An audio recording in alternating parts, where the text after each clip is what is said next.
Gereja mula-mula sungguh merupakan gereja yang sungguh luar biasa. Terkenal dengan semangatnya, kekuatan doanya, mujizatnya dan kebersamaannya.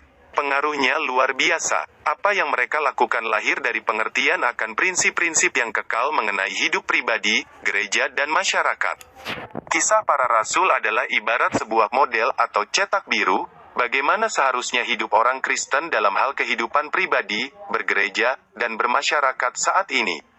Secara khusus, kita akan menyoroti kisah para rasul 2 ayat 41-47, yang memberikan kepada kita hal-hal yang menjadi esensi dari kehidupan pribadi, bergereja dan bermasyarakat itu sendiri.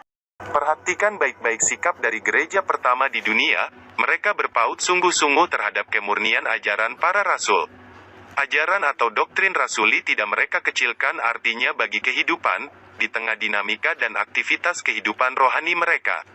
Para rasul sangat memperhatikan kemurnian ajaran mereka, sangat berbeda dengan kebanyakan jemaat dewasa ini, yang aktif, dinamik, tapi sayang tidak berpaut kepada firman Tuhan dan para pemimpin.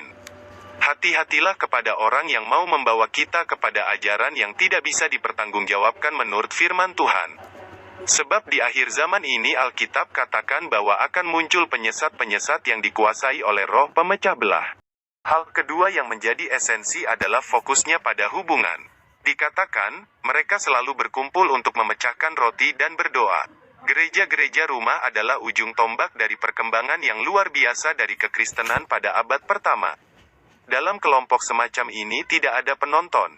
Semua adalah pemain. Mereka saling berbagi suka, duka, dan beban. Mereka melayani dan dilayani, menghibur dan dihibur, mencukupi dan dicukupi. Gereja mula-mula memiliki kelompok-kelompok kecil dan juga ada kelompok yang lebih besar.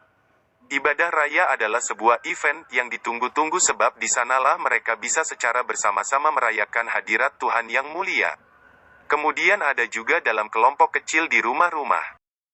Semuanya terkoneksi satu dengan yang lain, sehingga mereka memiliki hubungan yang kokoh dan terhubung dengan gereja Tuhan serta diteguhkan melalui tanda dan mukjizat.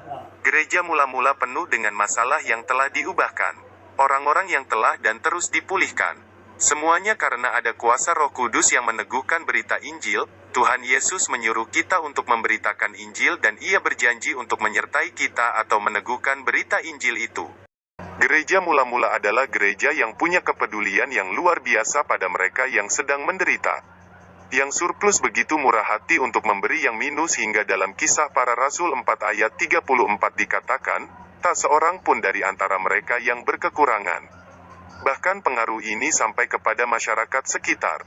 Itulah sebabnya mereka disukai oleh orang banyak, kemudian makin banyak yang datang kepada Tuhan.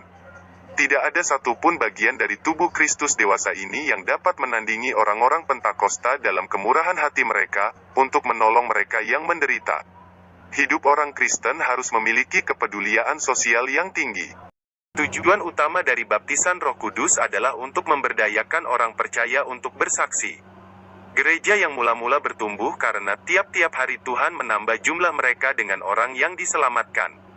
Tuhan menyuruh kita untuk selalu memberitakan Injil-Nya.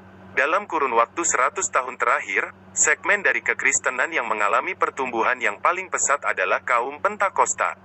Para pakar setuju bahwa dari sejak awal para penganut gerakan ini adalah orang-orang yang haus untuk memenangkan jiwa-jiwa bagi Tuhan.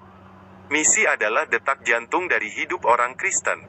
Kesimpulan, hidup orang Kristen harus pertama, berpaut pada ajaran rasuli. Kedua, terkait dan terhubung dalam kelompok komunitas. Ketiga, ada peneguhan melalui tanda dan mukjizat. Keempat, memiliki kepedulian sosial yang cukup tinggi. Dan kelima, melakukan misi untuk memenangkan jiwa baru.